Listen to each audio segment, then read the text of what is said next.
होती है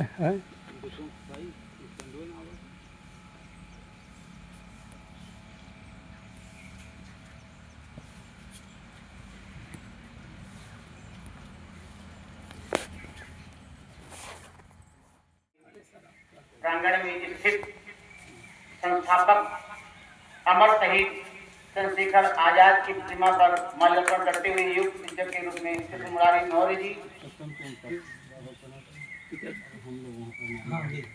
विद्यालय के संस्थापक प्रधानाचार्य की प्रतिमा पर माल्यार्पण करते हुए श्री सत्यम कुमार उपाध्याय जी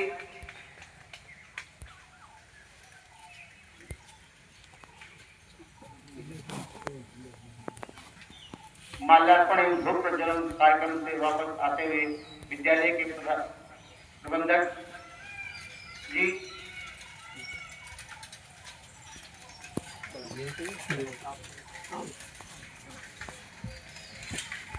विद्यालय के प्रधानाचार्य जी बहुत ही गर्व के साथ कहते हैं कि हमारे जनपद का और हम तो समझते हैं कि पूरे मंडल का, पूरी कमिश्नरी का जो शिक्षा ग्रहण किए और अपने जीवन को धन्य बनाए।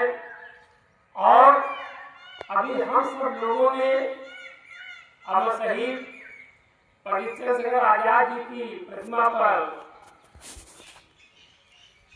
परम श्रद्धेय प्रबंधक जी के कर कमलों द्वारा जो उनका सम्मान किया गया और बगल में पूज्य पिताजी जो इस कॉलेज के संस्थापक प्रधानाचार्य रहे और जिनकी एक तपोभूमि माता जी शुभ रूप से यहाँ विराजमान है, उनको नमन करता हुआ, उनको प्रणाम करता हुआ घर प्रत्यय करने से योग शब्द निष्पन्न होता है, वो बनता है। इसकी जो रचना होती है योग शब्द की, युज समाधौ युज योगे युज संयम, इसके तीन अर्थ निकलते हैं।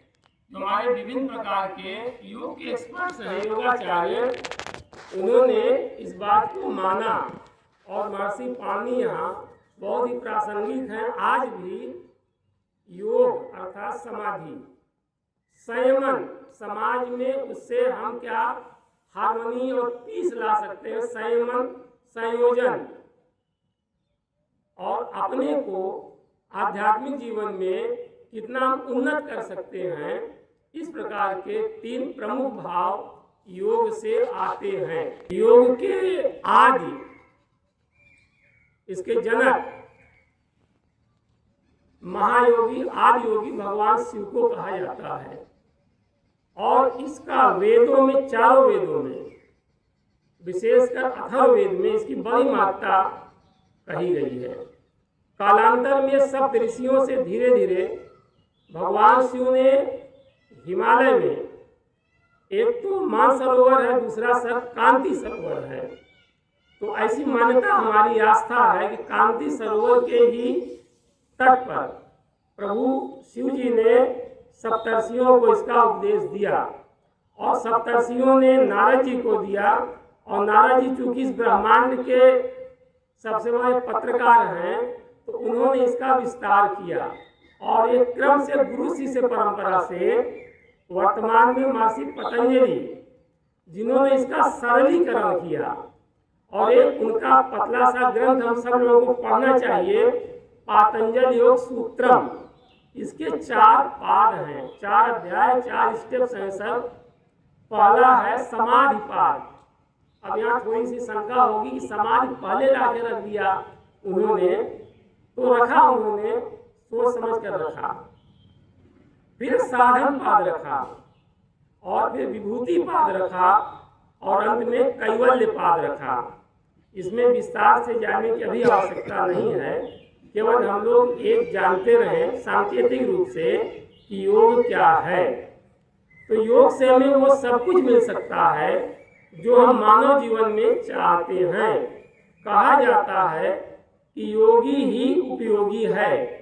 जो योगी अर्थात कर्म योगी है, वो समाज में रह करके सब कुछ संभव कर सकता है। इसी बात को योगीराज भगवान श्री कृष्ण ने गीता में कहा योगा कर्मसु कौशलम। अपने कर्म में जो हमारे विहित कर्तव्य हमको बताए गए, हम गुरुजन हैं तो हमारा कर्तव्य समय से विद्यालय आना, समय से पाठ्यक्रम को पूरा करना, विद्यार्थियों पर पूरा ध्यान देना, किसान है तो ठीक से कृषि कार्य में समय पर रुचि लेना, व्यापारी है तो निष्ठापूर्वक ईमानदारी से व्यापार करना,